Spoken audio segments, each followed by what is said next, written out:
Watching the streets of San Francisco today feels like opening a time capsule that does not merely preserve an era, but quietly accuses it, because beneath the procedural rhythm, the familiar streets, and the seemingly straightforward morality of law enforcement television in the early 1970s, there exists a darker metaphor about how cities devour themselves. And this is where the idea of the cannibals emerges, not as a literal horror concept, but as a psychological and social reading of the series. The San Francisco depicted is vibrant, complex, sunlit, and fog-soaked, yet constantly consuming its own people, ideals, and institutions, and every episode unfolds like a ritual of survival inside an urban organism that feeds on fear, desperation, and compromise. The opening scenes of the series often begin with movement through the city, camera gliding past hills, bridges, and cramped apartments, and this visual language establishes San Francisco not as a neutral backdrop,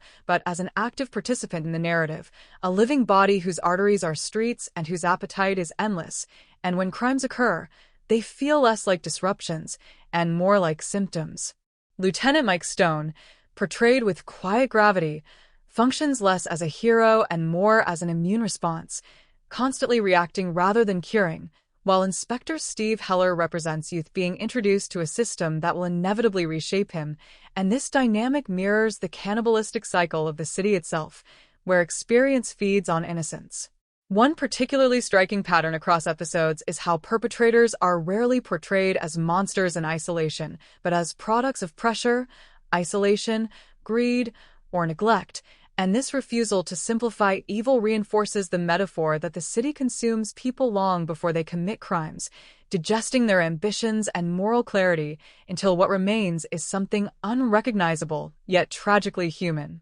The streets themselves become dining tables of sorts, places where deals are made, lives are traded, and loyalty is tested, and the camera lingers on ordinary locations like diners, offices, piers, and stairwells, transforming them into quiet sites of moral consumption. Compared to other crime series of its time, The Streets of San Francisco is less interested in triumph and more in endurance, and this tonal restraint gives weight to the cannibal metaphor, because true cannibalism is not explosive but gradual, sustained, and normalized. There is a recurring visual motif of watching, of characters observing from windows, cars, or across rooms, suggesting that survival requires constant vigilance, and that to look away is to risk being consumed, and as a viewer, one begins to feel complicit, watching others being swallowed by the city, while remaining safely detached. I remember the first time I revisited the series after years of watching modern crime dramas, and what struck me was how unglamorous the violence felt,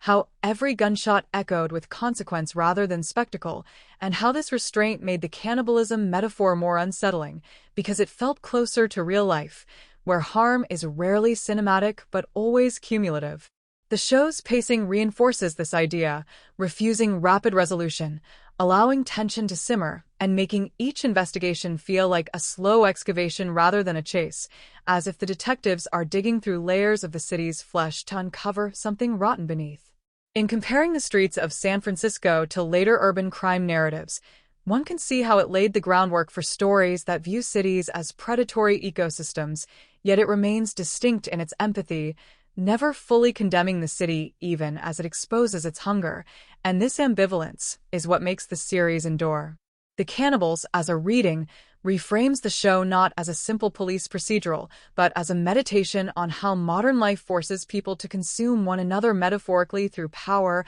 ambition, neglect, and survival, and how law enforcement itself is not immune, often feeding on its own ideals to function. By the end of many episodes, justice feels partial, fragile, and temporary, and this lingering discomfort reinforces the idea that the city has not been defeated, only momentarily restrained, and as the credits roll over shots of San Francisco's skyline, one senses that the feast will continue, quietly, patiently, waiting for the next vulnerable soul to wander into its streets.